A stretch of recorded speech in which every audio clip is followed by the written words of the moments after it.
प्रश्न अगर हम लोग अभी रीडिंग करते हैं, डिस्कशन करते हैं, फिर वो प्रश्न ले लेंगे, क्योंकि मेरे को लगता है वो प्रश्न थोड़ा सब कोई के मतलब कॉमन प्रश्न है ये, थोड़ा ओवर पावर क्यों नहीं कर पाती है।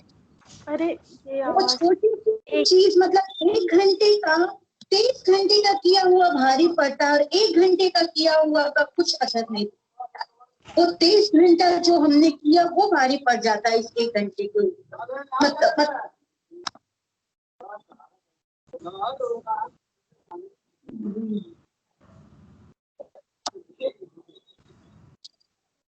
तो भैया पिछली बार जैसे मॉडेस्टी पे चर्चा हो रही थी, हम उसको कंटिन्यू करेंगे या पढ़ेंगे? नहीं, मॉडेस्टी कहाँ हुआ अपना?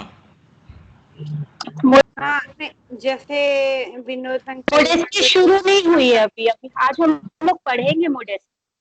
हाँ, मारोती अंकल का जो प्रश्न था वो तो अलग था उसका, वो तो मॉडेस्टी से रिलेटेड नहीं था। उनका जो प्रश्न था वो तो ये था कि एक्चुअल के अंदर इसका कोई कोर्स है या फिर एक बार जब हम इसको शुरू कर देते हैं तो इसका प्रोग्रेशन कैसे हो। हाँ। इस तरीके का प्रश्न था और उसका जवाब यही था कि इसका कोई हार्ड एंड फास्ट रूल नहीं है। ये हर जने का, क्योंकि फ्रेमवर्क अलग है, साइकोलॉजिकल, उसका फिजिकल, और उस फ्रेमवर्क के हिसाब से वो जो कॉल होगा, वो जिस कोर्स से अनफोल्ड होगा, मैनिफेस्ट होगा, वो हर जने के लिए इंडिविजुअल होगा, उसके लिए स्पेसिफिक होगा।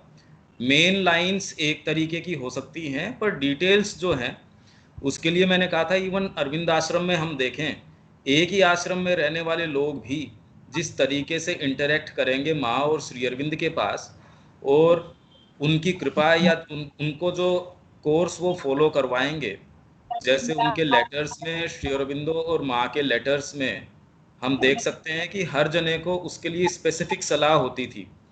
किसी को ये बोल रहे हैं कि हाँ तेरे लिए अच्छा है मेडिटेशन करना, तो किसी के लिए ये नहीं तो तू मेडिटेट मत किया कर। इसलिए सबके लिए स्पेसिफिक सलाह है। उसको रिसोर्स जो इवन जो मटेरियल रिसोर्सेज मिलते हैं वो उसकी रिक्वायरमेंट के हिसाब से हैं, जो आंतरिक हेल्प मिलती है, मतलब सारी चीज़ उसकी पर्टिकुलर रिक्वायरमेंट के हिसाब से और उसका जो फ्रेमवर्क है उसके हिसाब से मिलती है। उसका कोई हार्ड एंड फास्ट रूल नहीं है। ब्रॉड आउटलाइंस दी जा सकती हैं, पर इन डिटेल सबके लिए एक इंडिविजुअल चीज़ है। वो कोई स्पेसिफिक चीज़ नहीं है सबके लिए।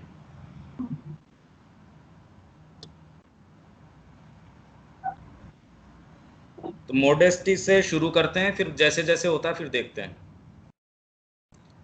इसमें ये पढ़ा हुआ है क्या तुम लोगों का?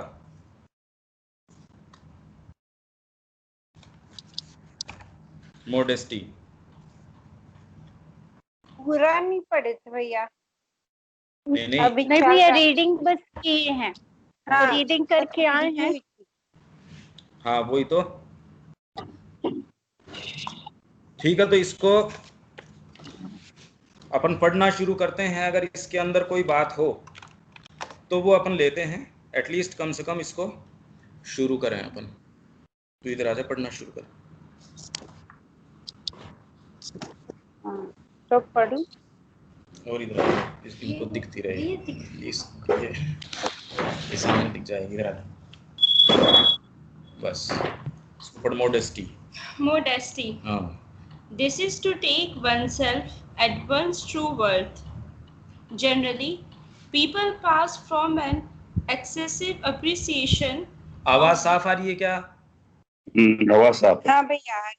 ठीक है। Appreciation of their personal value to an equally excessive discouragement. One day they say, I am wonderful, and the next day, oh, I am good for nothing. I can do nothing. This is like a pendulum, isn't it? There is nothing more difficult than knowing exactly what one is. One must neither overrate oneself nor depreciate oneself, but understand one's limits and know how to advance towards the ideal set before oneself. There are people who see in a big way and immediately imagine they can do everything. They are petty officers, for example, who, who imagine themselves capable of winning all the battles of the world, and small people who think they surpass everybody in the world. On the other hand, I have known some people who had abilities but who spend their time thinking I am good for nothing. Generally, the two extremes are found in the same person. But to find someone who knows exactly where he stands and exactly where he can go is very rare.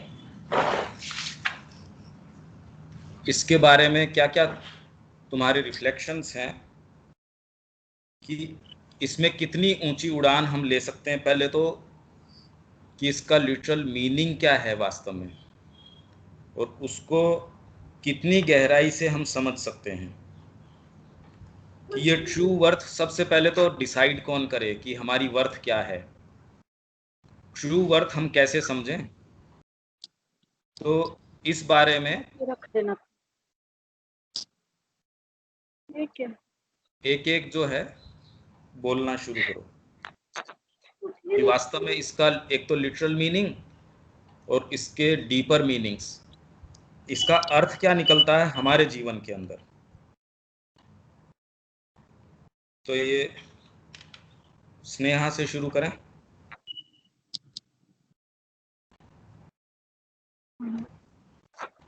भैया, इसमें जो माँ कह रही हैं कि ये दोनों एक्सट्रीम्स हमारे अंदर ही हैं।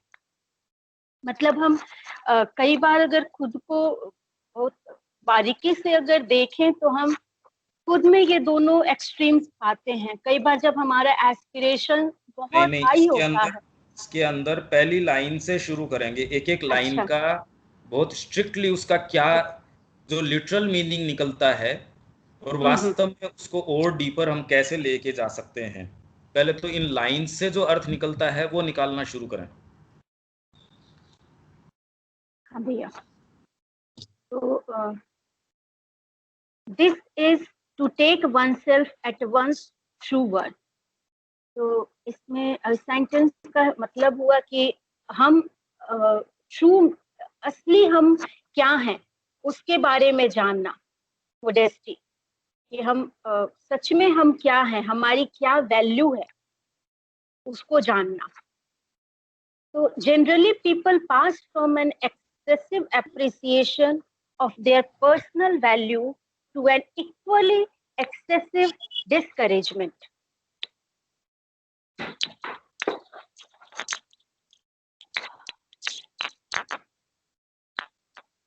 तो इसमें इसका हिंदी जैसा कि उसमें अनुवाद में था भैया, जैसा कि भेजा था मैंने करके फोटो खींच करके, उसमें माँ बोलती हैं कि लोग अपने व्यक्तित्व के बारे में, मतलब people generally pass from an excessive appreciation, मतलब वो खुद के बारे में बहुत अच्छा मतलब खुद का मूल्यांकन बहुत अच्छा करते हैं, of their personal values to an equally excessive discouragement. और जिस मात्रा में वो खुद का मूल्यांकन करते हैं उसी मात्रा में वो खुद को डिस्करेज भी करते हैं। मतलब खुद के लिए वो एक निरुत्साहित जो शब्द यहाँ आया है, वो दोनों वो खुद में ही देखते हैं। मतलब खुद को एक बहुत सोचते हैं कि हम जो हमारी जो वैल्यू है वो बहुत ज्यादा है, लेकिन एट द सेम टाइम वो खुद को बहुत ज्यादा डिस्करेज्ड भी फील करते हैं। वन डे दे से आई एम वंडरफुल, और ऐसा मौका आता है, ऐसे दिन आते हैं जिस दिन वो कहते हैं कि मैं बहुत ही एक वंडरफुल, मैं बहुत अद्भुत आदमी हूँ।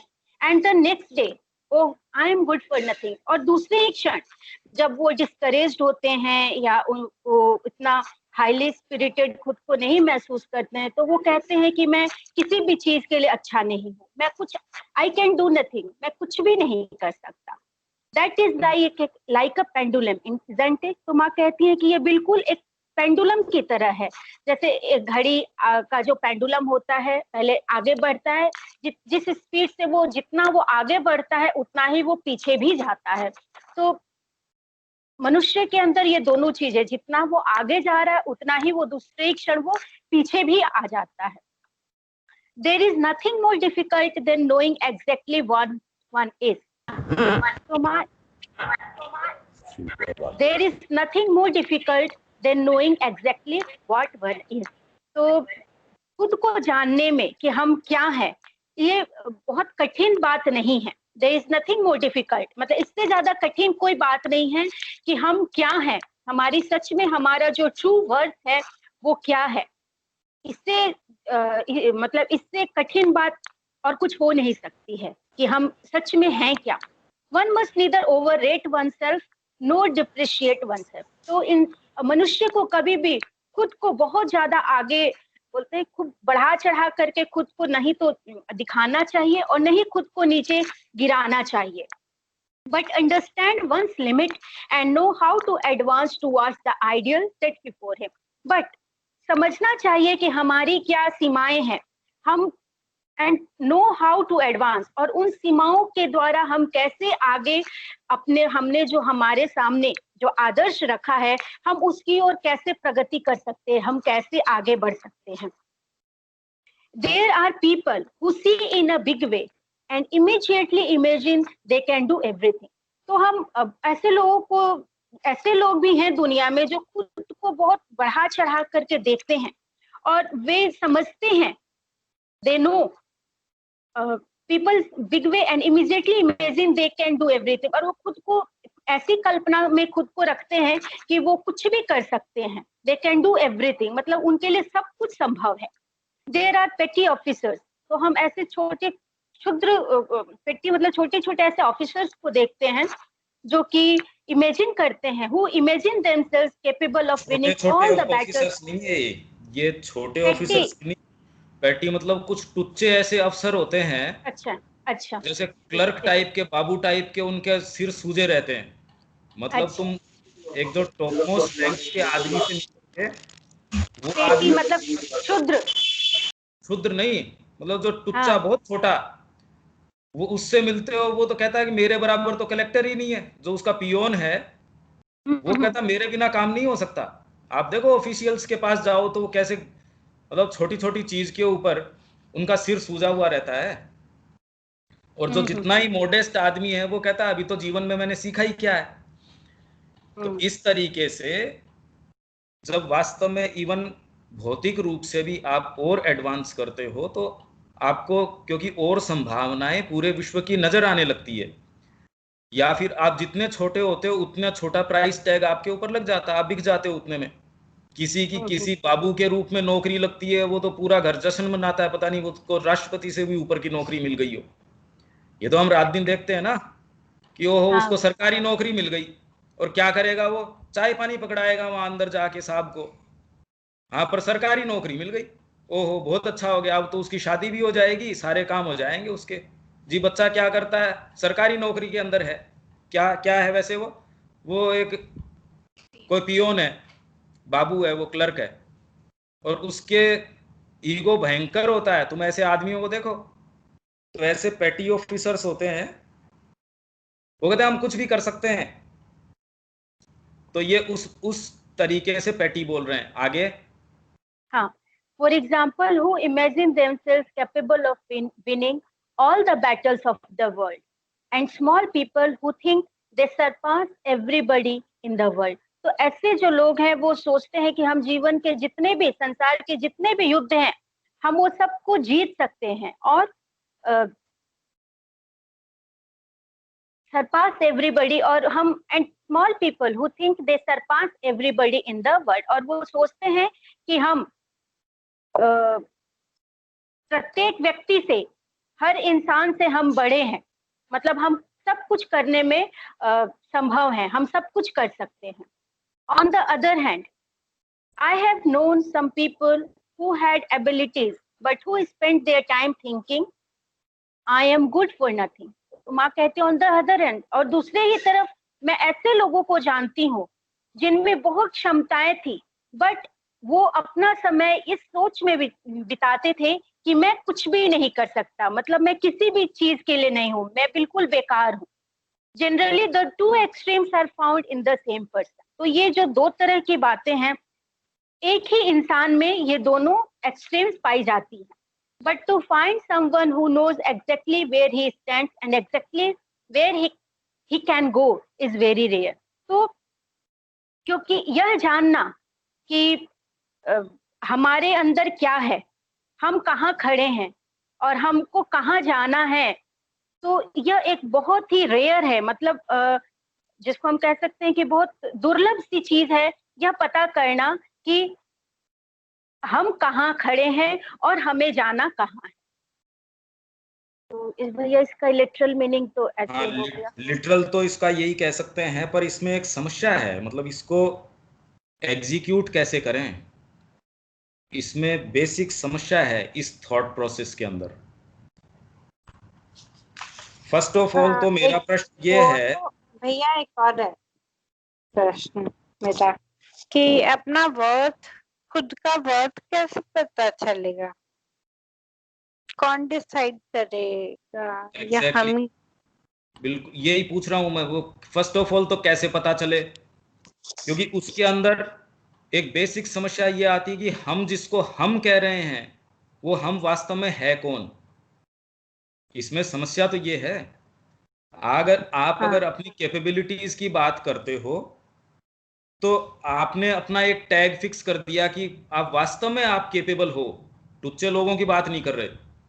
आज मैं कहूं टॉप मोस्ट सिंगर है दुनिया का, तो क्या उसको वास्तव में ये समझना चाहिए कि मैं क्या हूं, मतलब उसको कैसे पता चले मेरी ट्रू वर्थ क्या है, और वर्थ आती किस चीज से है, कौन सी चीज है जो आपके जीवन को वर्थ प्रदान करती है, कि सारी कैपेबिलिटीज जो है उसके सामने धूल है.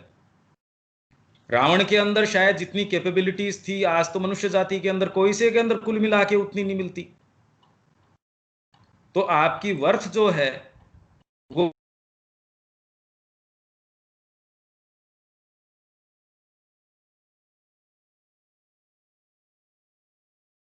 इन्होंने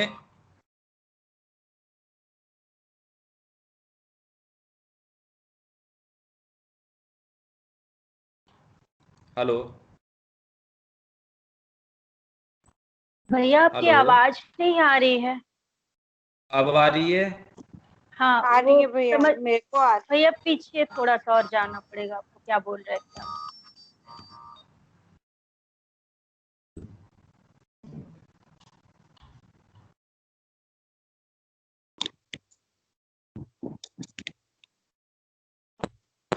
मैं ये कह रहा हूं कि जैसे रविन्द्रनाथ टैगोर ने एक कहानी बताई कि दरिद्र की. अब वो दरिद्र व्यक्ति वो एक कल्पना कर रहा था कि भगवान आए तो मैं उनसे मांगूं, कि मेरी दरिद्रता जो है भगवान से मांगने से मिटेगी. दरिद्र आदमी तो बेचारा यही सोचेगा कि कोई आए तो उससे मैं कुछ मांगूं. तो भगवान आए अपने रथ के अंदर, और उसके सामने आके जब रथ रोका तो वो दरिद्र बहुत खुश हुआ कि चलो भगवान से अपन कुछ मांगेंगे. जैसे ही भगवान का रथ आके रुका, भगवान ने आके और उसके सामने झोली फैला दी. तो कहता अच्छा मजाक कर रहे हो आप तो मेरे से, मैं आपसे मांगू या आप मेरे से मांगो, ये तो आपने मेरे से मजाक कर लिया. तो अब बेचारा शर्माते हुए मन के अंदर अब ये सोचे कि ये तो अच्छी दुविधा के अंदर फंस गए. तो अंदर से जाके कहता मेरे पास तो कुछ भी नहीं है, कुछ चावल लेके आया, उसके अंदर डाल दिए कि जी ये चावल है. भगवान चले गए, पीछे से देखता है, देखो अच्छा मजाक करके चले गए मेरे साथ. जब वो वापस जाके उन चावलों को देखता है तो वो जो दाने जो उसने दिए थे वो सोने के हो गए. तो हमारे लिए हमारी ट्रू वर्थ उतनी ही है जितने की हम अपने सच्चे हिस्से को दिए हुए हैं। वो हमारी ट्रू वर्थ दिखा सकता है। जो भाग हमने दे दिया, चाहे किसी भी चीज को दे दिया, अपने जो हम अपने आप को जो छोटा मैं मानते हैं, उसके अलावा जो भी उससे हायर चीज है, जैसे ही हम उसको अपने आप को ऑफर करते हैं, उस चीज में वर्थ आनी शुरू हो जाती है। जैसे कोई छोटा व्यक्ति है, वो खाली अपने शरीर के लिए या जिसको मैं का उसका दायरा है उसके लिए जब जीता है, तो हम कहते हैं भी इस दायरे को थोड़ा बढ़ाओ। खाली अपने घोर रूप से अहम के ऊपर केंद्रित होने की बजाय तुम अपने एटलीस्ट परिवार का भरण पोषण करो। तो बिल्कुल तामसिक व्यक्ति है, उसको ये कहते हैं कि तू इतना ज्यादा सेल्फ सेंटर्ड न होके अपने परिवार के ऊपर कंसंट्रेट कर। परिवार पे जो कंसंट्रेट करता है उसको कहते हैं खाली अपने परिवार की नहीं, सोसाइटी के बारे में भी सोचो। आप जिस उद्देश्य को लेके चल रहे हो, पूरी ह्यूमैनिटी की सोचो। धीरे धीरे धीरे धीरे आप अपना दायरा बढ़ाते जाते हो। फिर एक समय ऐसा आता है, वो कहता है कि आप इन सारी चीजों को छोड़ के और जो आपका सच्चा स्वयं है, चाहे गुरु को समर्पित करते हो या जो आप अपना इष्ट है उसको समर्पित करते हो, उतनी आपकी ट्रू वर्थ है। अब इसके अंदर ये कहते हैं आपकी कैपेबिलिटीज। अब इसके अंदर आप इवन जिन हिस्सों के बारे में कॉन्शियस हो, आपकी फिजिकल कैपेबिलिटीज, आपकी इमोशनल भावनात्मक हृदय की या जितनी भी कैपेबिलिटीज, एस्थेटिक आपके अंदर फैकल्टीज है, म्यूजिक की है, आर्ट्स की है, पर इनके अंदर वास्तव में ट्रू वर्थ आर्ट में भी कहां से आएगी? उसका सोर्स क्या है, उसके ऊपर उसकी ट्रू वर्थ है। आज किसी का बहुत सुंदर गला है और एक कोई साधु जिसका गला अच्छा नहीं है, दोनों में कोई कंपैरिजन नहीं हो सकता। वो अगर टूटे फूटे स्वर में भी जो गा रहा है, उसके थ्रू जो चीज मैनिफेस्ट होगी, उसकी वर्थ तो अपन कह नहीं सकते ना। मीराबाई जिन भी स्वरों में गाती होगी, उसका कंपैरिजन लता मंगेशकर के साथ हम सोच भी नहीं सकते। तो इसलिए ट्रू वर्थ, जैसे जैसे आप अपने डीपर हिस्सों के अंदर जाते जाते हो, उससे आपकी ट्रू वर्थ आती है और उस वही हिस्सा आपको बता सकता है कि आप कहां हो। अदरवाइज आपके पास और कोई दूसरा ट्रिब्यूनल या जज तो है नहीं जो आपको बता सकता है कि, इसीलिए गुरु ही आपको सच्चे रूप में बता सकता है। आप अपने आप को तो धोखा ही दोगे, कितने भी तटस्थ आप हो जाओ, खुद से अलग कैसे हो सकते हो। इसीलिए हमारी संस्कृति में, आध्यात्मिकता में सबसे पहली चीज यह है कि गुरु अगर इतना केपेबल भी नहीं है तो भी आप जो निर्णय लोगे उससे तो मच बेटर फिर भी रहेगा। इसलिए सबसे बड़ी समझदारी यह है कि अपने आप को पूर्ण रूप से किसी ऐसी सत्ता के, जिसको आपके अंतरात्मा ने देख लिया हो कि ये मेरे को लक्ष्य तक लेके जाएगा, उसको, उसके हाथ में निर्विवाद रूप से, अनक्वेश्चनिंगली, एक कोई प्रश्न नहीं। वो कहता है ये दिन है तो दिन है, रात है तो रात है। वो सबसे बड़ी समझदारी है। वो जब आपको अपनी ट्रू वर्थ बताएगा, वो आपकी सच्ची वर्थ है। वो आपकी, उसके अलावा भी आपके जो डीपर हिस्से हैं, सबसे पहले तो आपकी बुद्धि है, वही आपको अपनी ट्रू वर्थ, बेसिकली तो जितनी आप में मैच्योरिटी, वाइडनेस आती जाएगी, कुछ कुछ आभास आपको होने लगेगा।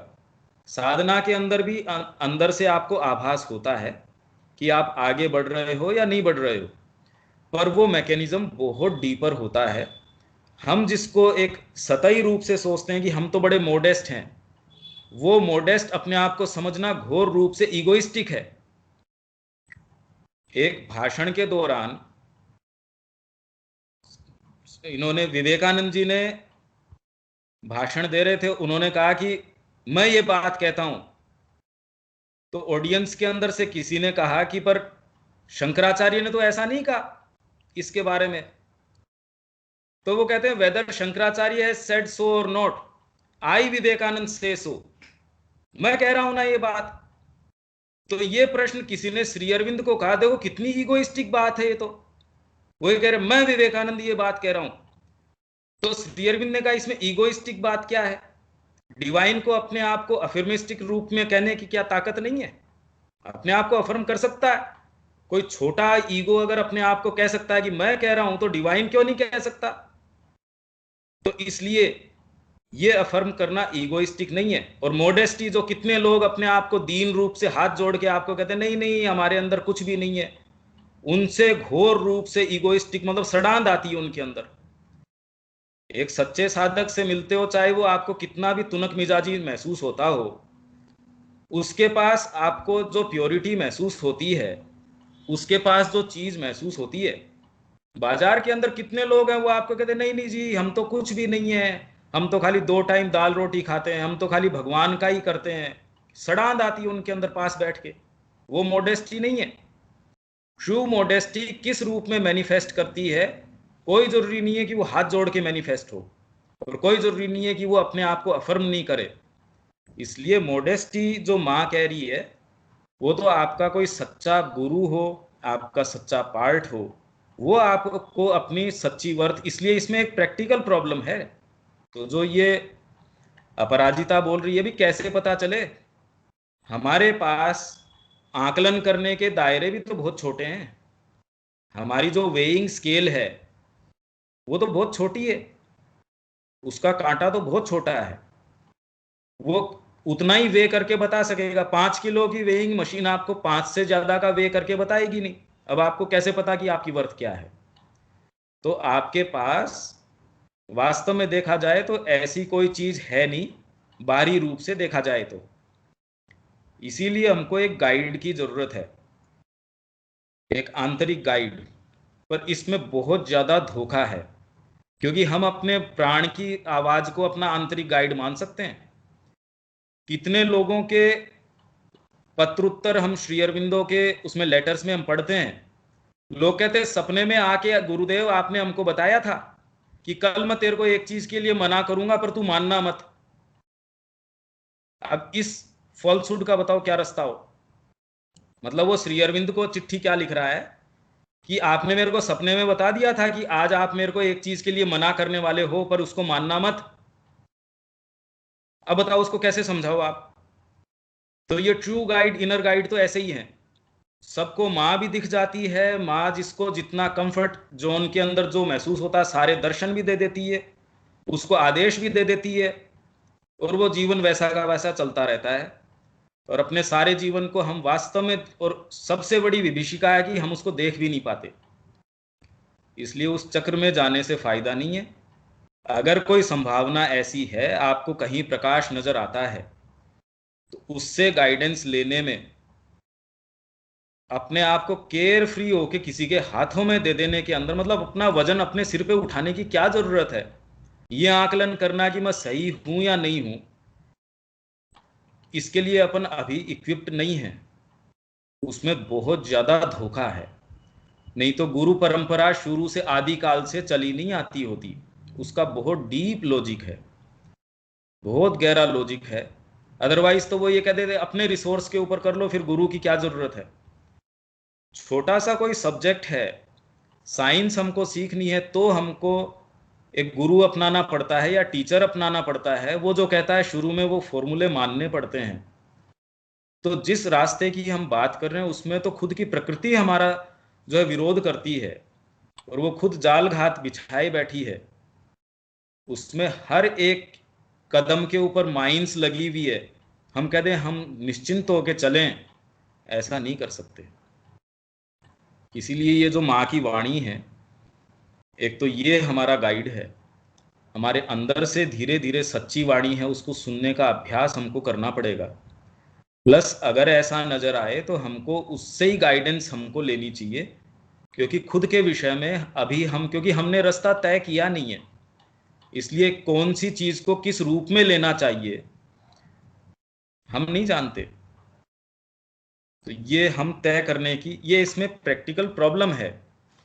इस सबसे पहले तो अगर हम इसको ये देखें कि मैं मोडेस्ट हूं या नहीं हूं, तो वो अहम के ऊपर सारी चीज को लाद देता है। जिस चीज से हमको बचना है उसी को और प्रबल कर देगा। सारा कंसंट्रेशन तो मैं के ऊपर आ जाएगा। तो इसमें एक प्रैक्टिकल समस्या है ये। इससे संबंधित अब कोई बात हो तो तुम कह सकते हो, या तुम्हारा ऑब्जर्वेशन कह सकते हो या कोई तुम्हारे इसके बारे में कोई क्वेश्चन हो वो कह सकते हो एक एक करके।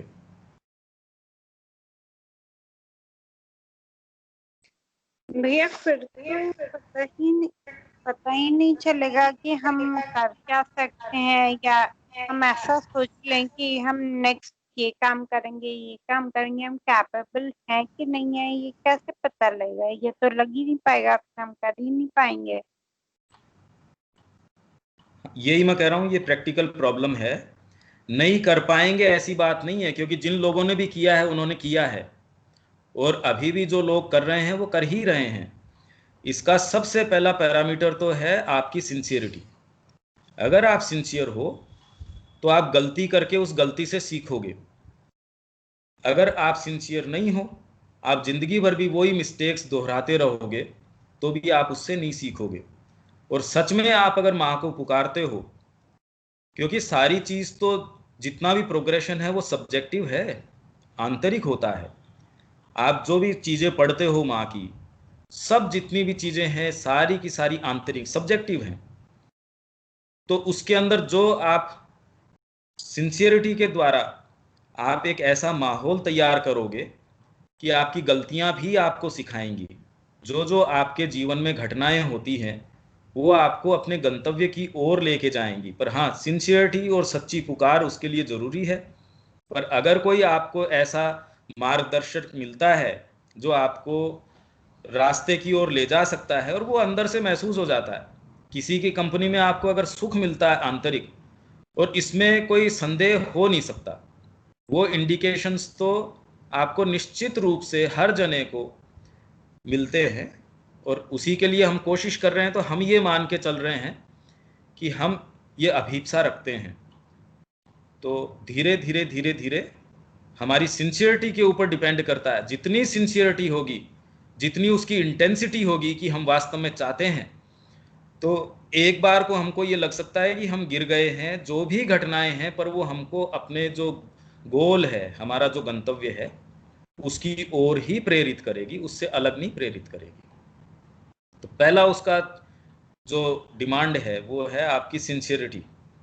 आप में सिंसियरिटी होनी बहुत ज़्यादा ज़रूरी है। अगर सिंसियर हो ही नहीं तो कुछ नहीं हो सकता।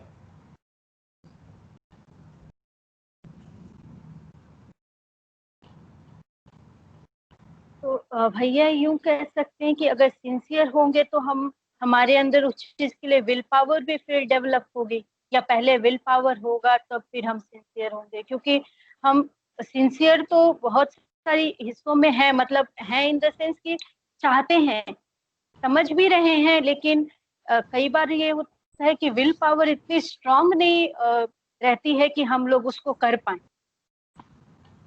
तो इसको कैसे समझ सकते हैं? देखिए, एक समय के बाद में अगर आपका इतना विकास है, आपको फिजिकल एक उदाहरण दूँ मैं, आपको खाने में कोई चीज़ बहुत आपको टेस्टी लगती है, पर वो खाने के बाद आपकी तबीयत बिगड़ जाती है। आप एक बार करोगे, दो बार करोगे, बाद में आपकी तबीयत जो है वो खुद उसके लिए आपको जो अलाउ नहीं करेगी।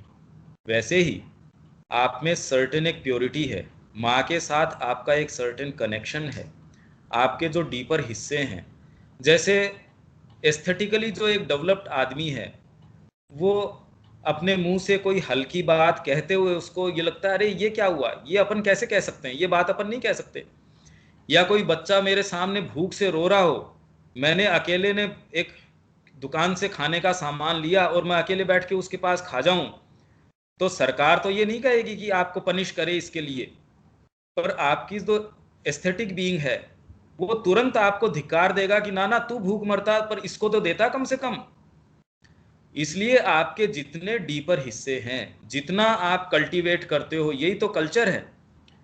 एक जो बिल्कुल सेल्फ सेंटर्ड आदमी है वो कहता है मैंने पैसे दिए हैं मैं सीट पे बैठूंगा, और थोड़ा सा कल्चर्ड आदमी है वो कहता है अरे ये साथ के अंदर वो बुढ़ी औरत है या ये कोई बीमार व्यक्ति है, मैं खड़ा हो जाऊंगा तो भी क्या फर्क पड़ता है।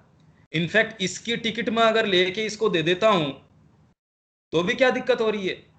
तो छोटी सी मटेरियल स्तर के ऊपर भी हम इस चीज को समझ पाते हैं। तो जैसे जैसे आपके डीपर हिस्से सामने आने लगते हैं, तो आप ऑफेंडेड महसूस करते हो उससे नीचे की वर्किंग को लाके। जैसे कोई बहुत सुंदर चीज चल रही है, उसके बीच में कोई ऐसी चीज आ गई जो व्यवधान पैदा करती हो, तो आपको लगता है अरे ये क्या हुआ, इसमें तो ब्रीच हो गई। कोई सुंदर कलाकृति है, उसके ऊपर किसी ने डब्बा भर के अगर कालिख पोंछ दी, आपका उससे कोई संबंध नहीं है, ये सुन के भी ऐसा लगता है अरे ये क्या किया। बुद्ध की प्रतिमा थी या इतना बड़ा चट्टान के ऊपर थी, अफगानिस्तान में उसको तोड़ दिया, पर्सनली अपना उससे क्या अटैचमेंट था, पर कितना ऑफेंसिव लगता है कि ये क्या किया। वैसे ही जब आपके जैसे जैसे जीवन के अंदर डीपर हिस्से आते जाएंगे, वो थोड़े से गलत थॉट से, गलत बात से, जो भी आपकी डीपर चीज के अंदर ब्रीच करती है, माँ के साथ आपका जो कनेक्शन है उसमें अगर ब्रीच जिस चीज से होती है, आप ऑफेंडेड महसूस करते हो, तो आप धीरे धीरे शुरू में एक आध बार करोगे, पर आप सोच के आग में हाथ कभी नहीं दोगे, आपको इतनी तकलीफ होती है। इसीलिए माँ कहती है कि एक समय बाद जब आप धीरे धीरे आरोहण करते हो, अगर वहां से आप किसी दिन कोई कारण से गिर जाते हो तो हाथ पांव टूट जाते हैं आपके, और थोड़ा आपने आरोहण किया तो आप कोई वास्तव में उस स्टेट में हो तो थोड़ा सा गलत विचार भी आपको तुरंत जो है आत्महत्या के लिए मजबूर, या आपकी तुरंत वैसे ही मृत्यु हो जाएगी। आप गलत सोच नहीं सकते, आप गलत कदम नहीं उठा सकते, आप एक ऐसी हायर हार्मनी में होते हो। एक कोई वैदिक ऋषि है, उसकी उपस्थिति मात्र से सारी चीज सही हो जाएगी, क्योंकि वो एक ऐसी हार्मनी के अंदर निवास कर रहा है। वो सोच भी नहीं सकता कि उसके अंदर कोई डिसहार्मनी की कोई तत्व आ जाए। इसलिए उसके वातावरण में तुम देखते हो कि वैर भाव छोड़ के, हम वर्णन पढ़ते हैं कि हिंसक पशु भी अपना वैर भाव छोड़ के वहां निवास करने लगते हैं। तो प्रकृति के ऊपर ये प्रभाव पड़ना शुरू हो जाता है, ये खाली एक मानसिक चीज नहीं है। तो ये आपकी सिंसियरिटी पे डिपेंड करता है, और वो प्रैक्टिस में जब आप धीरे धीरे करते हो तो आपके लिए एक प्रैक्टिकल बात हो जाती है, समस्या प्रैक्टिकल होती है। आप वैसा कर नहीं सकते, आप गलत खाना नहीं खा सकते, आप किसी से गलत व्यवहार नहीं कर सकते। तो ये आपकी सेफ्टी है कि आप अगर करोगे तो अंदर से ही आपका कोई भाग आपका विद्रोह कर बैठेगा, आप नहीं कर सकते वैसा।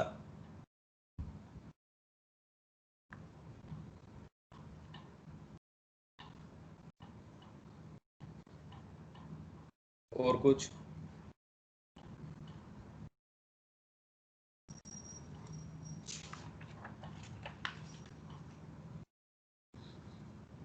हाँ भैया, एक और। हाँ, भैया, सबकी सिंसियरिटी अलग अलग तरीकों से हो सकती है। कोई किसी चीज में सिंसियर है, कोई किसी चीज में सिंसियर है, तो हम ये तो नहीं कह सकते कि अगला बंदा सिंसियर नहीं है। तो पर क्या इसका कोई एक मापदंड है जिससे हम कह सकते हैं कि ये हमने ये नहीं किया तो हम सिंसियर नहीं हैं, हमने ये किया तो हम सिंसियर हैं? सिंसियरिटी की डेफिनेशन ये है कि जो आप चाहते हो, जो आपका हाईएस्ट पार्ट या डीपेस्ट पार्ट ने एक गोल तय किया है, उसके प्रति आप अधिकाधिक अपने हिस्सों को उस ओर मोड़ना शुरू करो। कोई अपने जीवन में एक गोल अपनाता है कि मैं क्रिकेटर बनना चाहता हूं, अब उसको सुबह उठना अगर कहता मैं उठ नहीं सकता सुबह, या बैट तो मेरे से नहीं पकड़ा जाएगा, या जो नियम क्रिकेट मेरे से डिमांड करता है वो नियम तो मेरे से पालन नहीं होंगे, तो क्या उसको हम सिंसियर कह सकते हैं? आपने आइदर तो एक गोल तय किया है, उसके लिए सारी एनर्जी लगानी पड़ेगी। भाई जितनी अभी आपके पास उपलब्ध है उतनी तो लगाओ। हाँ। आपके पास जितनी सुविधा अभी है, जितने रिसोर्स आपके पास हैं, उतने तो उसके अंदर झोंको। आपके पास सारे नहीं है, और सारे तो किसके पास होते हैं? सारे तो शुरू में किसी के पास भी नहीं होते। पर जितने हैं अगर वही मैं नहीं डाल पाता उसके अंदर, जो हवन कुंड है, जो मेरे पास सामग्री है वही उसके अंदर नहीं डाल पाता, तो मेरे पास तो और ज्यादा होने से लाभ भी नहीं है। जितने हैं अगर मैं वही नहीं डाल रहा तो ज्यादा मेरे पास आने भी क्यों चाहिए? क्योंकि ये एक ओकल्ट प्रोसेस है, ये फिजिकल प्रोसेस नहीं है, साइकोलॉजिकल सब्जेक्टिव प्रोसेस है। आपके पास जितनी भी चीज होगी, जैसे ही आप एक गोल तय करते हो, वास्तव में तो आप सोचते हो कि आपने तय किया, पर वो कोई प्रेरणा तो कोई दूसरी चीज से आ रही है। उस प्रेरणा के साथ माँ कहती है कि उसके साथ मैं एनर्जी भी देती हूँ साथ में। तो आप अगर ये कहते हो कि मेरे पास तो इसके लिए हिम्मत नहीं है, या दूसरे लोग तो ऐसा नहीं करते, मैं ऐसा कैसे कर सकता हूं, तो इसका मतलब आप सिंसियर नहीं हो। सिंसियर व्यक्ति तो वो कहेगा कि इसमें चाहे मैं अकेला ही व्यक्ति क्यों नहीं हूं संसार में इस कॉज के लिए खड़ा होने वाला, तो भी मैं करूंगा। भाई सामने से कोई गोली चल रही है और आपका कोई प्रेमी व्यक्ति खड़ा है, या आपके कोई माँ या पिताजी खड़े हैं, अब आपको पता है वो गोली आपको मार देगी और आपको मारने के बाद दूसरी गोली उसको भी लगने वाली है, तो आप कहते हो मैं तो क्या करूं। आप इसमें सोचते थोड़ी हो। इसके अंदर एक बहुत छोटी सी मैं कहानी बताता हूं।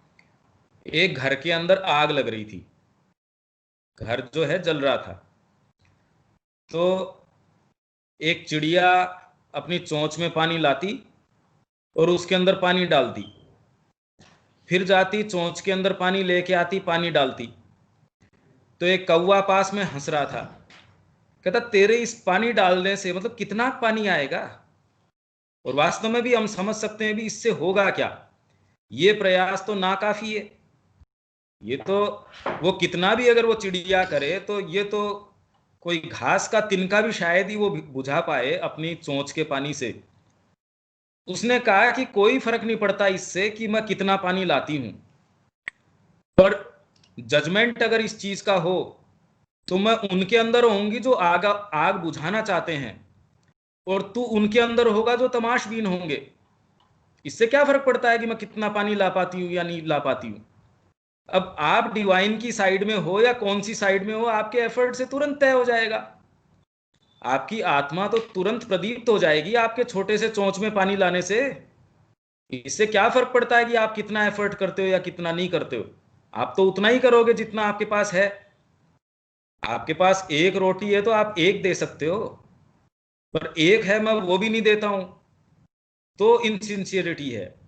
इसलिए सिंसियरिटी मूलभूत रूप से उसका एक ही मतलब है कि जो मैंने उद्देश्य तय किया है, जितने हिस्से मेरे काबू में हैं उतने को तो दे ही देना उस काम के लिए, और ज्यादा से ज्यादा हिस्से उसमें समाहित करते रहना। क्योंकि हम जो अपने आप को बहुत छोटा सा मैं मानते हैं, हम वो नहीं है। हम धीरे धीरे पाएंगे कि हमारे रिसोर्स बढ़ते जाते हैं, हमारा दायरा बढ़ता जाएगा। इसलिए हम अपने आप को जो मैं मानते हैं, हम बहुत छोटा आकलन करते हैं अपने आप का। हमारी कैपेबिलिटीज उतनी नहीं है। तो सिंसियरिटी तो जितना कुछ हमारे पास है उतना तो हम दे ही सकते हैं, और वो धीरे धीरे अपने आप उद्दीप्त होती रहेगी, प्रदीप्त होती रहेगी, अपने आप आगे बढ़ती रहेगी वो। और कुछ भैया अपराजिता दीदी के प्रश्न को मैं थोड़ा सा और एक्सटेंड करूंगी। तो अभी आपने बताया कि भाई सिंसियरिटी का एज सच कोई मापदंड नहीं है, जो हमारे पास है, जितना भी रिसोर्स हमारे पास है हम उसको दें। नहीं, तो मापदंड सब्जेक्टिव है। हाँ, उसका मतलब मापदंड वो सब्जेक्टिव पर्सनल है, है। हाँ, पर्सनल नहीं है, सब्जेक्टिव है, आत्मपरक है। वो बाहरी रूप से आप तय नहीं कर सकते कि मैंने मेरे 100 रुपए चढ़ाए तो मैं सिंसियर हूं, या मैंने लाख रुपए चढ़ाए तो सिंसियर हूं। सिंसियरिटी उसके ऊपर निर्भर नहीं करती। ये कहानी मैंने पहले भी एक सुनाई थी। इसके अंदर एक नेवला था। तो एक घर के अंदर उन लोगों ने, एक अकाल का समय था, ब्राह्मण परिवार था, उसके अंदर वो बड़ी मुश्किल से अनाज के कुछ दाने इकट्ठे करके लेके आए, और उन्होंने एक रोटी बनाई। बना के उनके अंदर आपस के अंदर ये चर्चा चल रही थी। माँ है वो कह रही है बच्चों को दे दो, बच्चे कह रहे हैं नहीं माँ पिताजी को दे दो, एक दूसरे को वो ये कह रहे आप खाओ नहीं मर जाओगे। सारों की ये स्थिति थी कि बहुत दिन से खाना नहीं खाया था। तो बड़ी मुश्किल से उन्होंने जितना भी कोई अनाज सबको कुल मिला के मिला उससे एक दो या जो भी रोटी उन्होंने बनाई, उतनी उन्होंने रोटियां बनाई। अब एक नेवला वहां जो है, नेवला नहीं, एक कोई आगंतुक था, भिखारी जो है उनके जो दरवाजे पे आया, वो दरवाजे पे आया और उसने खटखटाया। उन्होंने कहा साहब मेरे को भूख लग रही है, कुछ खाने को दो। अब ऑलरेडी घर की स्थिति ये चल रही है कि वो न खाएं तो मर जाएंगे। अब उसके अंदर लड़ाई घर वालों के अंदर ये हो गई कि मैं हिस्सा अपना दे देता हूं। तो पहले एक ने अपना छोटा सा जो कोर है वो दे दिया। उसने कहा भाई ये खा के तो मेरी भूख और भड़क उठी है, अगर मैं और नहीं खाऊंगा तो मैं यहीं मर जाऊंगा। तो उन्होंने कहा भी अपने को पाप लगेगा, ये अगर ब्राह्मण देवता यहाँ मर जाते हैं तो अपना अपना हिस्सा सारों ने कुल मिला के, पर वो हिस्सा था कितना, मुश्किल से 1-1.5-2 रोटी बनी होगी, वो खा के वो ब्राह्मण देवता तो चले गए। पीछे से ये सारे उस रात को मर गए। ये तो क्योंकि अकाल का समय था, सारे के सारे उसके अंदर अकाल के अंदर मर गए। नेवला उस साइड में आया, उसने देखा कि चूल्हे के पास में कुछ दाने रोटी के, जो ये अनाज के, क्योंकि हम रोटी बनाते हैं तो ये तो अनअवॉइडेबल है, कुछ दाने आटे के उसके अंदर पड़े थे। तो उसने शरीर को अपने को रगड़ा उस जगह पे, तो आधा शरीर तो उसका सोने का हो गया। उसने कहा अब मैं पूरे विश्व में ढूंढ रहा हूं कि कोई ऐसा यज्ञ कहीं हुआ है क्या, या ऐसा कोई सेक्रीफाइस पूरी दुनिया में। तो उन्होंने कहा अभी युधिष्ठिर ने किया है, उसने तो राजसूय यज्ञ किया है और उसने सब कुछ अपना उसमें दे दिया। उसने कहा हाँ मैं वहां भी जाके अपने पूरे शरीर को सब जगह रगड़ के आया हूं, पर कहीं एक बाल तक भी मेरा सोने का नहीं हुआ। जो मेरा शरीर आधा सोने का, उन कुछ दाने जो थे उनसे सोने का हो गया, वो उस पूरे यज्ञ के अंदर सोने का नहीं हुआ। तो सिंसियरिटी आपकी क्वांटिटी या उससे डिपेंड नहीं करती है। आप जितने भी हो, आपके पास जो भी है, वो आप तुरंत उसको दान कर पाओ माँ को, तो सिंसियरिटी है, उतना सोने का हो जाएगा। तो ये सब्जेक्टिव है, पर्सनल बात नहीं है, सब्जेक्टिव है। ऑब्जेक्टिव चीज नहीं है कि आपने 5 ट्रक भर के सोना दे दिया तो आप सिंसियर हो। भाई मेरे पास है ही नहीं उतना, जितना है और पूरे प्रेम के साथ मैंने दे दिया। तभी गीता कहती है कि पत्रम पुष्पम फलम तोयम, पत्र दे दो, पुष्प दे दो। तो हम तो पत्र पुष्प की बजाय पता नहीं क्या क्या चढ़ा के आते हैं, हमारा तो कुछ नहीं होता। तो खाली पत्र देने से ही थोड़ी होता है कोई कि पुष्प चढ़ाया हो, पर्टिकुलर कौन सा पुष्प चढ़ा के आओ। तो कहते जी मैंने तो बगीचा नाम कर दिया भगवान के, उससे थोड़ी फर्क पड़ता है कोई। इसलिए ये सब्जेक्टिव चीज है, आंतरिक चीज है, आत्मपरक चीज है।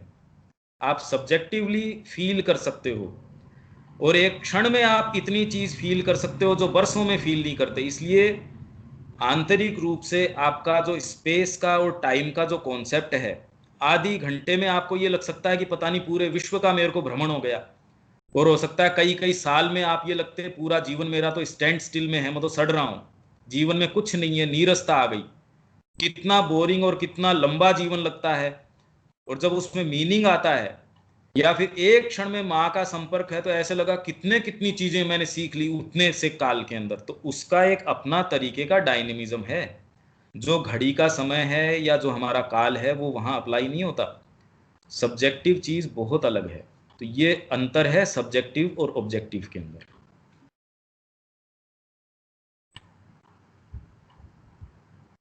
और कुछ?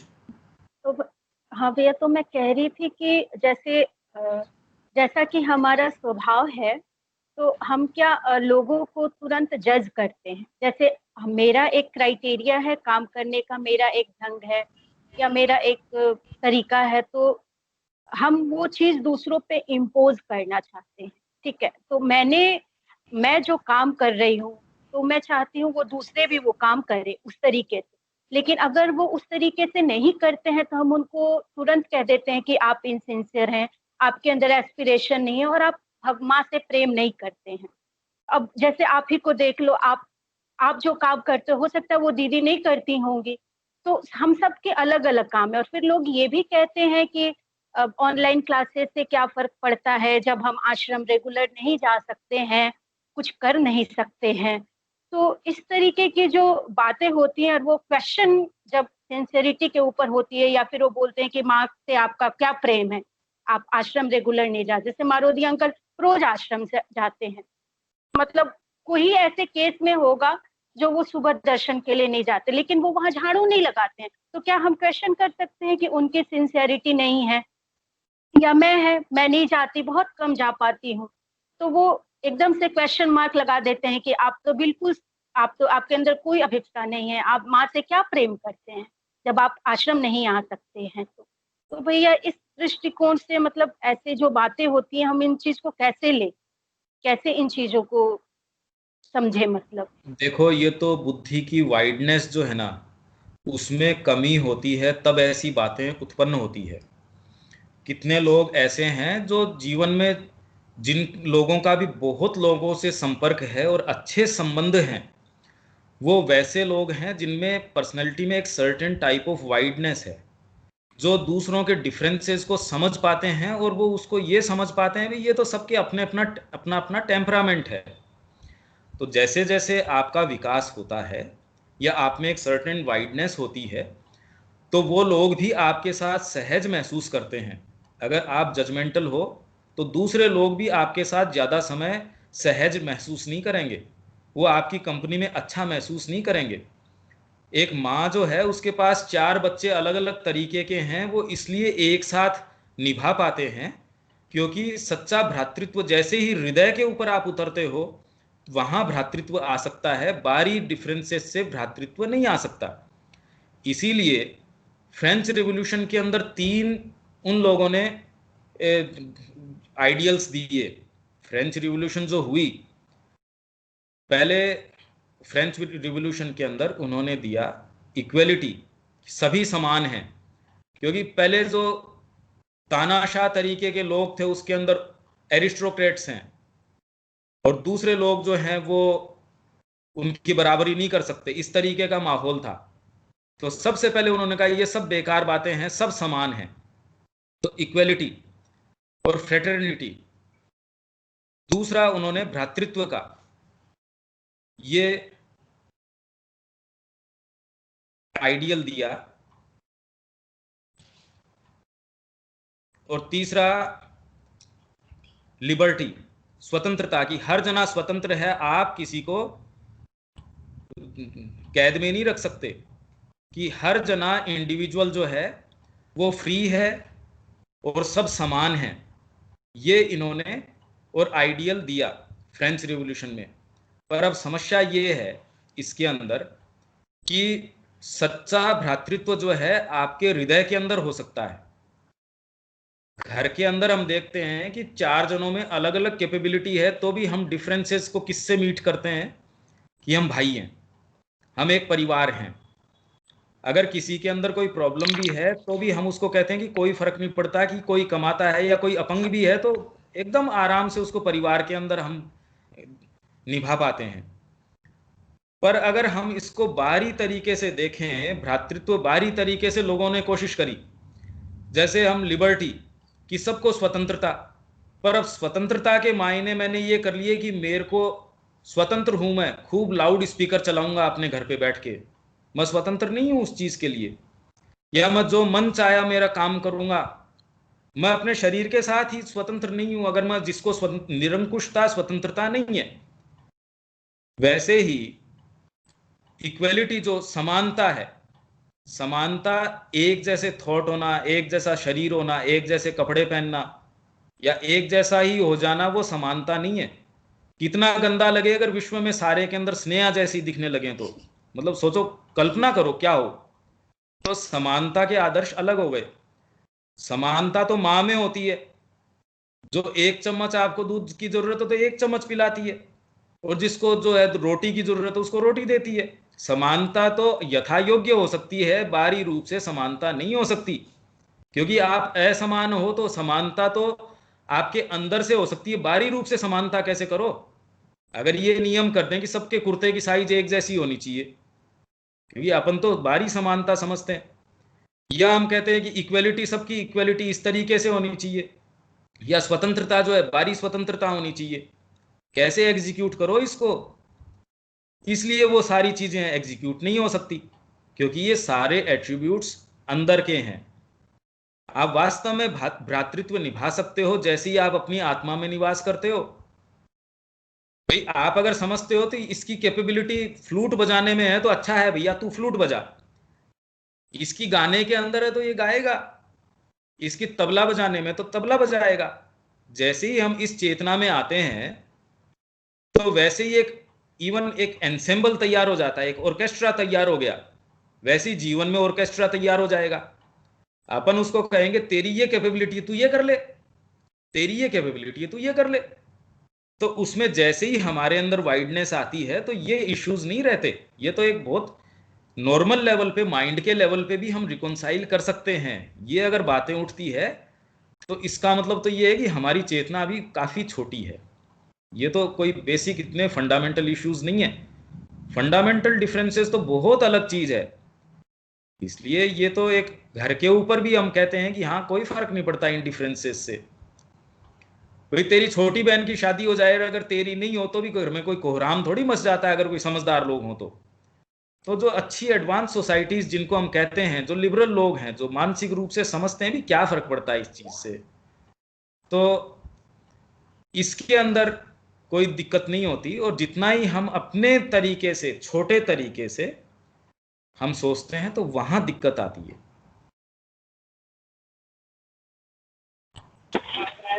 भैया एक मेरा प्रश्न है।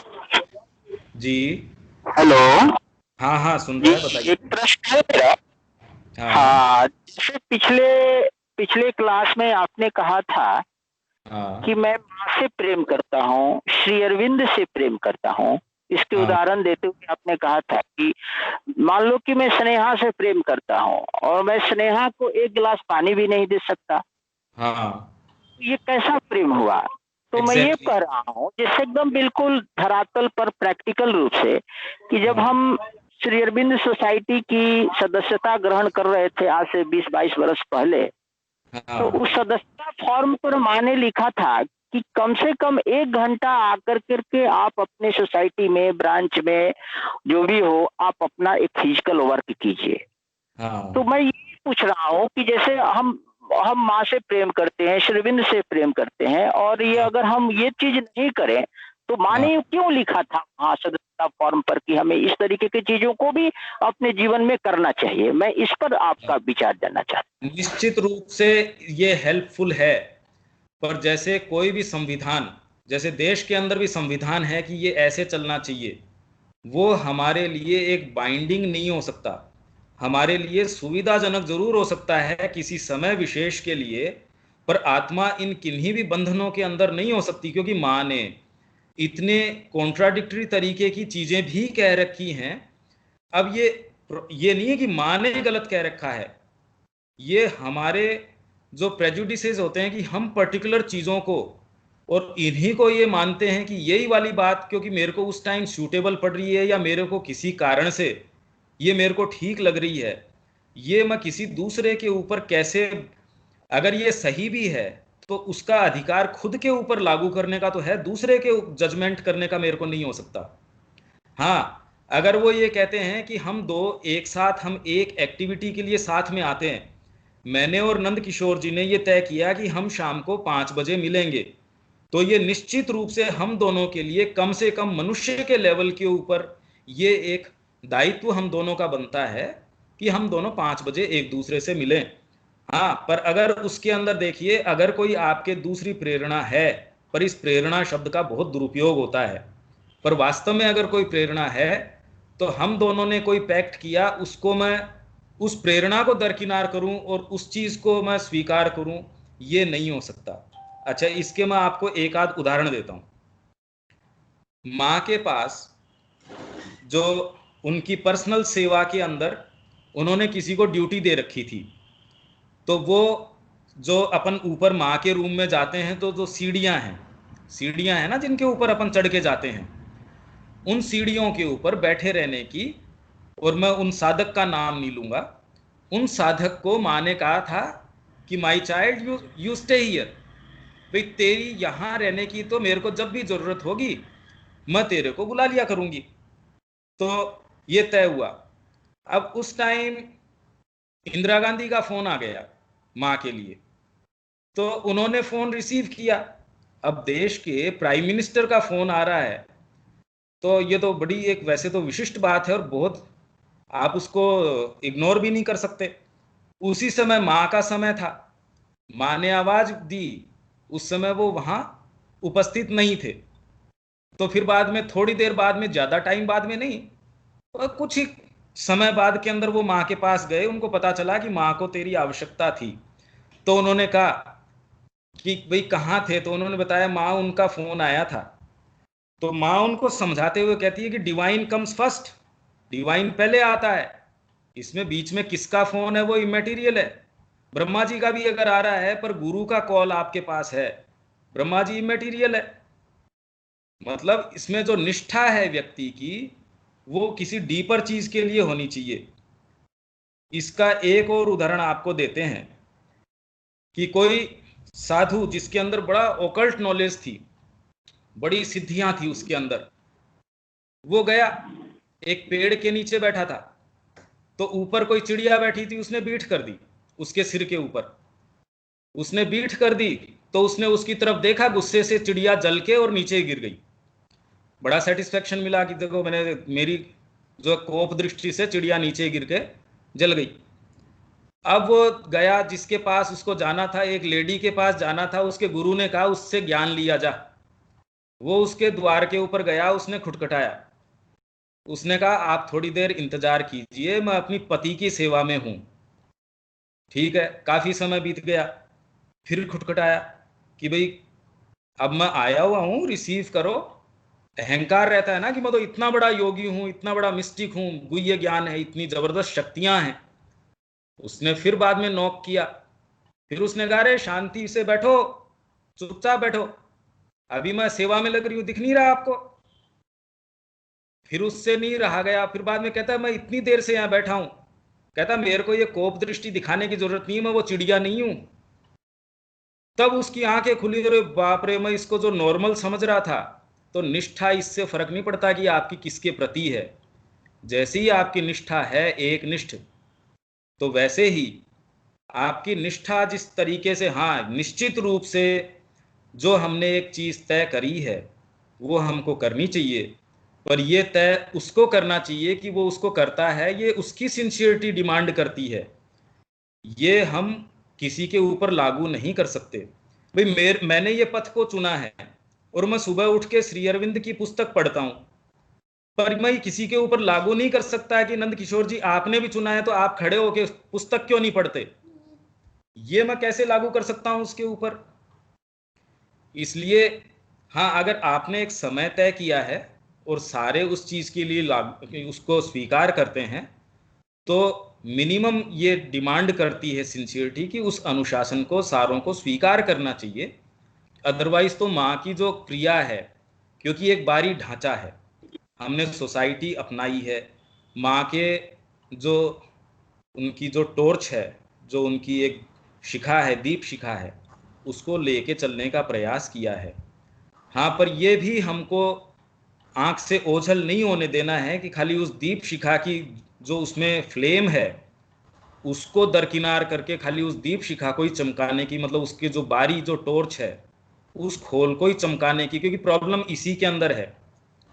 अभी हम देख सकते हैं कोरोना के समय में हमारे सबके विश्वास कितने डगमगा गए, ये हम खुद को देख सकते हैं। हम तो एक्सपोज हो गए ना इसके अंदर, कि जितनी हम भगवत्ता की, जितनी हम डिवाइन लाइफ की बात कर रहे थे, हम तो नॉर्मल ह्यूमन बीइंग्स तक भी नहीं निकले।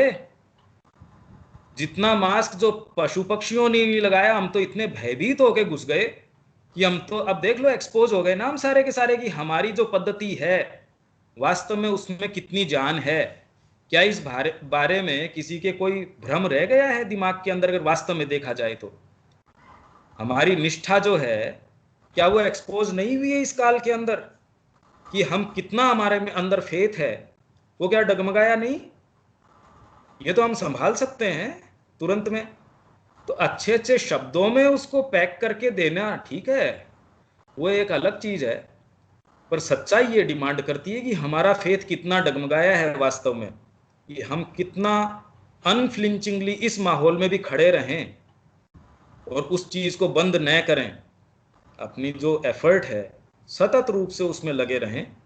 औरों का दायित्व तो बनता ही नहीं ना, उन्होंने डिवाइन लाइफ क्लेम ही नहीं करी, उन्होंने माँ के लिए अपनी निष्ठा क्लेम नहीं करी, पर जिन्होंने निष्ठा क्लेम करी वो संभालो, इस कोरोना काल में उनकी निष्ठा कहाँ गई, वो संभालो। कुछ मैं कहना चाहता हूँ। जी बोलिए। जी, मैं ये कहना चाहता था कि प्रतिदिन मैं नहीं जा पा रहा हूँ आजकल आश्रम।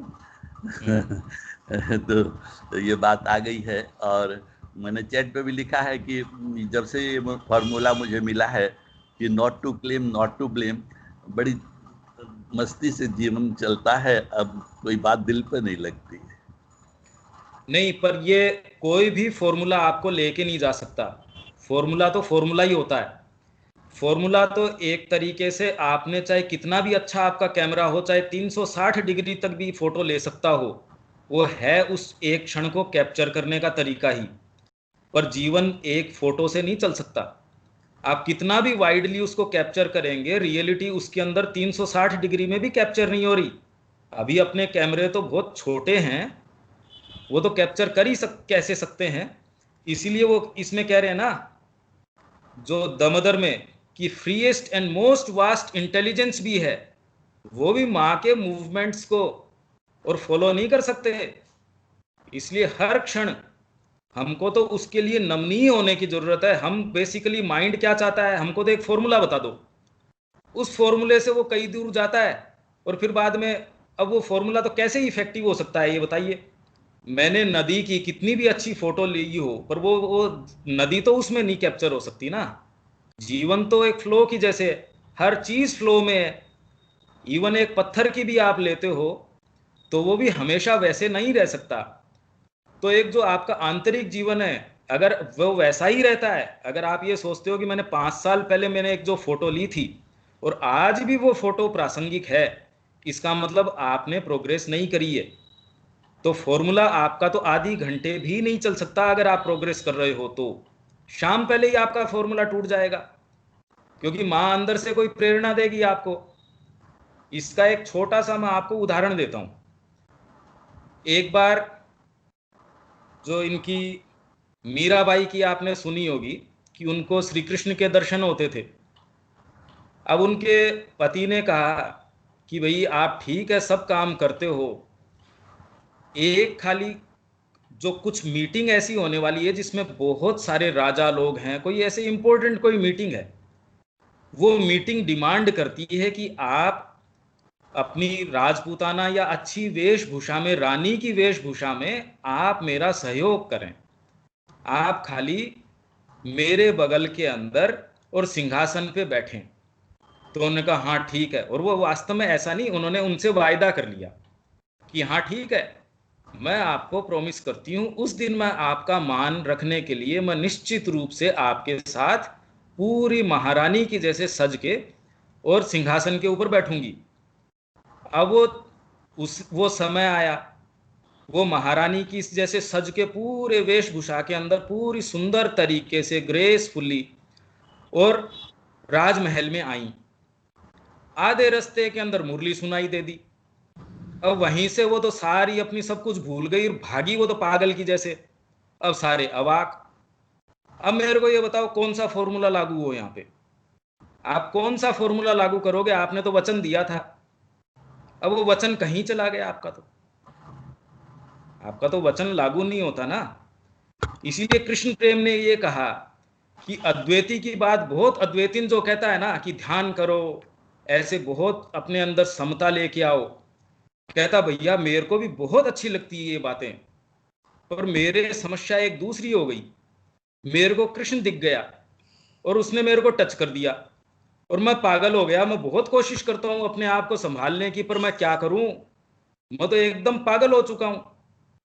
तो जो समझदारी की बात करते हैं, वास्तव में उनको माँ की मुख छवि दिखी नहीं, इसलिए वो समझदारी की बात करते हैं। अगर वास्तव में मुख छवि दिख गई हो तो इस तरीके की हम समझदारी की बातें करते नहीं, क्योंकि हर क्षण वो तो ये नमनीय तरीके से यस मदर बोलो, कैसा आपको क्या चाहिए, और वो आपके फ्रेमवर्क के हिसाब से नहीं बताएगी। आपको जो बिल्कुल ऑफ बातें लगेगी कि आप कांप जाओगे कि ये क्या डिमांड हो रही है मेरे से। अरे भाई आपकी क्षमता के हिसाब से अगर वो करवाएगी फिर तो आप अपनी बुद्धि से कर लो। माँ को क्यों सबमिट करते हो? आप में खुद की भी तो बुद्धि है, आप उससे करते रहो तो उसको साधना थोड़ी कहते हैं। माँ तो अपने तरीके से करवाएगी, आपका फ्रेमवर्क हो उसमें आपको सहयोग करता है नहीं करता है। माँ की डिमांड तो माँ के तरीके की होगी। आप अपनी बुद्धि के हिसाब से तो आप खुद को गाइड कर लो। यही बात उनको दिलीप कुमार रॉय को श्री अरविंद ने कही कि अगर तेरी बुद्धि गुरु से बड़ी है, जब तो गुरु की जरूरत भी क्या है, और अगर उसके गुरु के बराबर ही तेरी बुद्धि है, तब तो गुरु जो है सुपरफ्लुअस है, खाली लिप सर्विस के लिए गुरु हुआ। तेरी बुद्धि इक्वली जो है इक्विप्ड है। पर अगर तेरी बुद्धि गुरु के सामने टिकती नहीं है, तो फिर इस तुनतुनिये को हिलाता क्यों है? चुप चुप बिठा उसको। उसका उपयोग क्या है उसको बीच बीच में हिलाने का? चुप बिठा। ऐसे ऐसे सुंदर पत्र हैं जो जीवन की गंभीरताओं को सामने लेके आते हैं। नहीं तो हमने जीवन को एक फ्रेम में रख दिया, और उस फ्रेम में हम सोचते हैं कि हम सारी चीज समझ रहे हैं, पूरा जीवन बीत जाता है। तो माँ हमसे उन्हीं रिसोर्स से अगर डिमांड करेगी तो फिर बुद्धि बहुत है हमारे, तो फिर माँ की क्या जरूरत है? बुद्धि से ही कर लेंगे हम जो करना है सो। फिर गुरु की क्या आवश्यकता है? हमारी बुद्धि से हम डिसाइड नहीं कर सकते ये कोई भी चीज।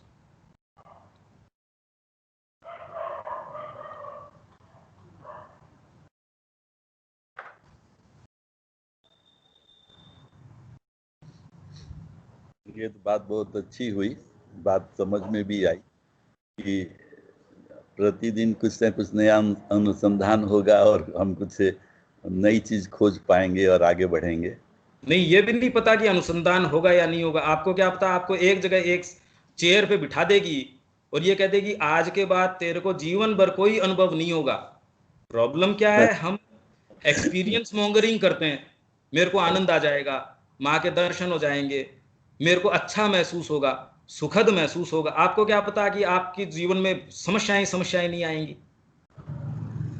भाई, पांडवों के जीवन में कितना सुख आया ये बताओ मेरे को, भगवान कृष्ण साथ में थे तो यही द्रौपदी के पास, उसके पास, कुंती के पास से जब वो जा रहे थे, तो आप भागवत खोल के देखो कुंती ने क्या प्रार्थना करी भगवान से कि मेरी आपसे यही प्रार्थना है। कहते जी आपकी क्या बुआ जी क्या चाहते हो? कहते भी ये जीवन में संकट आते रहें, क्योंकि जितनी बार संकट आए उतनी बार आप हमारे साथ खड़े थे। तो अब मेरे को ये बताओ कि अपने जितने भी सोच विचार के तरीके सब रिवर्स हो जाते हैं इसके अंदर। जिसको आप सोचते हो कि मेरी एप्पल कार्ट जमी रहे, मेरा जीवन सुचारू चलता रहे, अच्छा रहे, आज माँ का बहुत अच्छा एक्सपीरियंस हुआ, मेरे को बहुत कितना अच्छा लगता है, ये सब बेवकूफ बनाने की, करीब करीब सब बेवकूफ बनने की बातें हैं ये। मेरे को ये एक्सपीरियंस हुआ, मेरे को ब्रह्म रंध्र खुल गया, मेरा ये रंध्र खुल गया। माँ को क्या मतलब है ये ब्रह्म रंध्र खुलने से? उसको तो इस टाइम सपोज खाना पकाने की जरूरत है, उसको योगी की थोड़ी जरूरत है। उसको तो इस टाइम बर्तन साफ करने की जरूरत है। अब किसी का ब्रह्म रंध्र खुल रहा हो, उसकी बजाय तो बर्तन साफ करने वाला चाहिए। ब्रह्म रंध्र किस लिए चाहिए उसको? तो हमारे साथ अगर हम डीपली देखें तो एक्सपीरियंस मॉन्गरिंग की इतनी भूख रहती है सारे दिन कि इसके अंदर पता नहीं मेरे को क्या मिल जाए, कितना मेरे को गहरा अनुभव हो जाए, कितना मेरे को सुख मिल जाए, माँ की चीज मेरे को ये मिल जाए, क्योंकि माँ एक बेसिक फ्रेमवर्क में है, उतना मिल जाए तो माँ मिल गई। आपको क्या पता कि आपको सड़क पे बिठा के कोड़े लगाएं तो माँ नहीं मिली हो, वो माँ ने नहीं लगवाए हो। तो ये कोई भाई माँ को डिमांड दूसरी तरीके की है, वो अपने तरीके से काम मिलेगी आपको। मेरे को अगर कोई मैंने एम्प्लॉई रखा, अभी मेरे को सफाई वाला एम्प्लॉई चाहिए, अभी वो यहाँ आके अगर लाइफ डिवाइन पढ़ना शुरू कर दे, ध्यान लगाना शुरू कर दे 4-4 5-5 घंटे, तो मैं उसको कह दूं भैया हाथ जोड़े तेरे से तो मेरे को इतना साधक नहीं चाहिए, मेरे को सफाई वाला चाहिए। तो माँ को बेसिकली साधक तो बहुत मिल जाते हैं, उसका काम करने वाले नहीं मिलते। उनको तुरंत जो है सीट के ऊपर बैठती, कहते मेरे को तो ड्राइविंग सिखा दो और मैं तो 200 की स्पीड से गाड़ी चलाऊं। अरे भैया शांत बैठ, पीछे टिक्की में जो सामान रखा है वो उतार, ऊपर घर पे दे के आ उसको, जो सामान वो काम है वो करो। तो अपने साथ बेसिक प्रॉब्लम ये है, पथ पे आती हमको अनुभव चाहिए, काम के लिए कोई तैयार नहीं है कि मेरे को ये सुप्रामेंटल का अनुभव हो गया, मेरे को साइकिक से नीचे तो कोई बात नहीं करता ना। सबको साइकिक रियलाइजेशन हो जाता है और सबको माँ नजर आती है, सबको माँ नजर आ जाती है, सबको माँ की वाणी भी नजर आ जाती है। उस पर बहुत ज्यादा डाउट करने की जरूरत है कि वो वास्तव में वाणी आ रही है तो फिर मेरा जीवन ऐसा क्यों। और वो तो ये कोरोना काल ने बहुत अच्छे से दिखा दिया कि वो वाणियां, उन वाणियों में कितना दम था। तो अभी क्या वहम अभी भी रह रहा है हमारे बाकी की, हमारी निष्ठा किसके प्रति थी या नहीं थी? हो सकता है बातें सुनने में अच्छी नहीं लग रही हो, पर रियलिटी चेक तो हो जाता है ना इससे। जो मोडेस्टी की हम बात करते हैं वो यहां आ जाती है मोडेस्टी। आदमी को पता चलता है मैं तो एक्सपीरियंस खोज रहा हूं बार बार, ये मैंने पढ़ा मेरे को बहुत अच्छा लगा, और किसको लगा अच्छा? मेरे को लगा, मेरे को बहुत अच्छा लगा, इसलिए बहुत अच्छी बात है। और आप करो भी क्या, इसमें गलत सही की बात नहीं है। और आपके पास रिसोर्स भी क्या है, मतलब करो क्या इसके अलावा? ये थोड़ी करो आप जानबूझ के अपने जीवन को एकदम नर्क बना लो या तकलीफ पाना शुरू कर दो, वो थोड़ी करोगे आप। प्रॉब्लम ये है हमारे पास इसके लिए हम वेल इक्विप्ड नहीं हैं, हमारे पास इस चीज के लिए संसाधन नहीं है, पर्सनल संसाधन हमारे बहुत वीक हैं, उसको हमको किसी के दूसरे के हाथ में देना पड़ेगा। मां श्री अरविंद के हाथ में देने का संकल्प तो करो कम से कम। हमारे पास नहीं है इसके संसाधन, हम नहीं डिसाइड कर सकते हमारे पास जो संसाधन है उससे। आपको सारे अनुभव हो जाएंगे, माँ के भी अनुभव हो जाएंगे, पता नहीं कैसे कैसे अनुभव, उनका नाम मैं नहीं लेना चाहूंगा, बहुत अनुभव हो जाते हैं। तो वो अनुभव होने के बाद उनको ये कहे कि आज से किचन में तेरी ड्यूटी है, वो अनुभव पता नहीं कहाँ काफुर हो जाते हैं, गायब हो जाते हैं वो अनुभव, और कर्कशता से भर जाती है। ना ना, ये तो मेरा ध्यान का टाइम है, ये तो मेरा इसका टाइम है, मेरे इनकन्वीनियंस हो गई इस बात से। देखो आप, कोई आपको ऐसी एक्टिविटी पकड़ा दी जाए जो आपके कंफर्ट जोन के बाहर हो, तो माँ कितना उसके अंदर शामिल रह पाती है, या आप अपना कितना उसमें रख पाते हैं। ये थोड़ा सा बस इससे माइंड का फ्रेमवर्क थोड़ा हिलता है, तो हमने जो डस्ट जमा रखी है थोड़ी हिलती है, बस और कोई बात नहीं है। और कोई बात?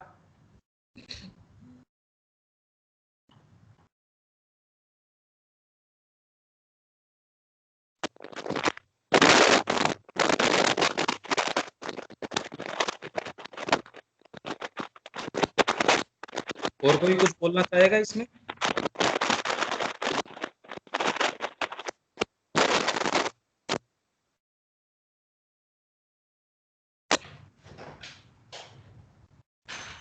हेलो। हाँ भैया, लगता नहीं किसी के पास कोई प्रश्न है।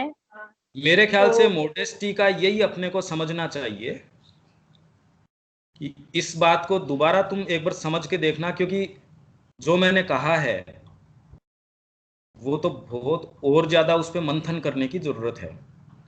उसके ऊपर बार बार तुम मंथन करना कि वास्तव में अपने पास इक्विपमेंट क्या है जिससे हम ये तय करें।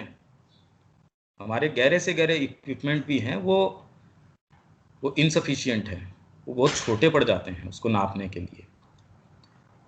इसलिए मोडेस्टी तो इसी चीज में है कि अपने आप को पूर्णतया, आज का पूर्णतया कल का पूर्णतया नहीं होगा, पर आज तो जितना हो सकता है उतना तो हो सकता है, वो ही सिंसियरिटी है। उतना तो हम करने की कोशिश करें, हम जो अपने मन से कर सकते हैं। भाई मेरे पास समय है, मैं इस टाइम श्री अरविंद को पढ़ सकता हूं, मेरे कोई दायित्व भी नहीं है, मतलब कोई ऐसा बहाना नहीं है, और अब मैं अपना समय खराब कर रहा हूं, फिर तो इनसिंसियरिटी तो साफ साफ है ना उसके अंदर। सिंसियरिटी तो उससे ज्यादा की डिमांड करती है खैर, पर कुछ चीजें तो उस दायरे में तुरंत दिख जाएंगी कि ना ये चीज तो शेडो डालती है मेरे गोल के ऊपर, तुरंत हटाओ इसको। तो इसका हम ये एक प्रैक्टिकल रूप अभी तो ले सकते हैं, और इसका कंटिन्यूअस इस पे मंथन करना, इसको चालू रख सकते हैं। बेसिकली खुद का इंट्रोस्पेक्शन करने की जरूरत है। हमने बाहरी स्ट्रक्चर को और आंतरिक स्ट्रक्चर के ऊपर बाध्यकारी बना रखा है, वो नहीं हो सकता। जैसे जो नंदकिशोर जी कह रहे थे, उसका एक अपना लॉजिक है। हम कोई एक्टिविटी शुरू करते हैं, माँ एक्टिविटी शुरू करती थी तो बिल्कुल डिसिप्लिन से उसको बरसों तक फॉलो करती थी। आज अरविंद आश्रम नहीं चल पाएगा अगर हम किसी डिसिप्लिन को फॉलो नहीं कर पाएंगे तो। पर वो डिसिप्लिन मेरा गला काटने वाला नहीं होना चाहिए। भाई इसका मतलब ये नहीं है कि कल तक मैं कर रहा था तो आज मेरे को उसमें कोई संशोधन करने की आवश्यकता है तो मैं इतना ज्यादा उसके अंदर रिजिड हो जाऊं। अब ये एक बहुत फाइन बैलेंस है अब फ्लेक्सिबल का मतलब ये भी नहीं है कि मैं आज एक चीज सोचूं तो कल, मैंने फ्लेक्सिबिलिटी के कारण भी आज मैं 4 बजे उठा तो कल आज नहीं उठूंगा, आज बस थोड़ा सा मेरे ये है, क्योंकि वाइटल तुरंत आपको धोखा देती है। तो ये जो आपके अंदर से जो नियम बनता है वो आपकी जो डीपेस्ट और हाईएस्ट सत्ता है उसको राइट है।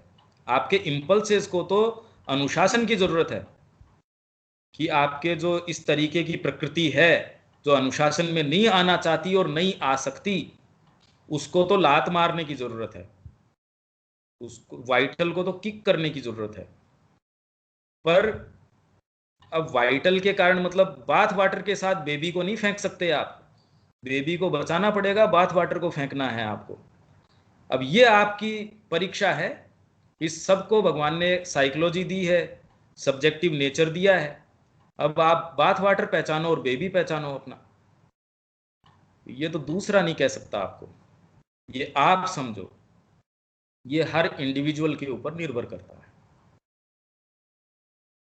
ठीक है, इससे अपन इसको यहीं रोकते हैं। अगर अगली बार नेक्स्ट अपन सारे इसको पढ़ के आएंगे और इस बारे में जो डीपर जो चीजें हैं, इसमें और बहुत ज्यादा चीजें हैं, पर ये प्रश्न बहुत सुंदर हैं ये सारे के सारे, क्योंकि इससे कितनी सारी चीजें निकल के आती है, इसमें और 1000 तरीके की बातें हैं। अगर ये क्वेश्चंस पहले भी दोगे तो इतने सुंदर माँ और श्री अरविंद की इसके ऊपर उन्होंने चीजें दी हैं, वो इन प्रश्नों के माध्यम से निकल के आएंगी तो हमारे अंदर डाइजेस्ट हो जाएंगी, वो हमारी चेतना में सीप इन करेंगी। अदरवाइज तो सारा समुद्र है हमारे अंदर, सीप इन तो वही करेगा जितने का हम स्थान बना पाएंगे। तो क्वेश्चनिंग्स जो है ना, उसके लिए नेसेसरी वातावरण पैदा कर देगी, उसके अंदर स्थान बना देगा। तो जितनी क्वेश्चनिंग हो बहुत सुंदर है ये, पर इसको दोबारा इनके नोट्स बनाओ और इनको समझने की कोशिश करो, क्योंकि ये इजी चीजें नहीं है, ये ऐसे नहीं समझ में आ सकती, ये माइंड की चीजें नहीं है। ये जब आप इस रास्ते पे चलते हो तो प्रैक्टिकल चीजें हैं ये। इसलिए हमको ये सोच लेना कि हमने अपन तो माता जी अरविंद जी को ही समझ के बैठे हैं और दूसरा तो छोड़ो। थोड़ा इसको क्वेश्चन करना पड़ेगा कि वास्तव में क्या समझ रहे हैं क्या नहीं समझ रहे हैं। ठीक है,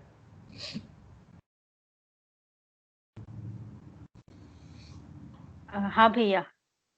हाँ भैया। ओके, जय श्री भैया। जय श्री।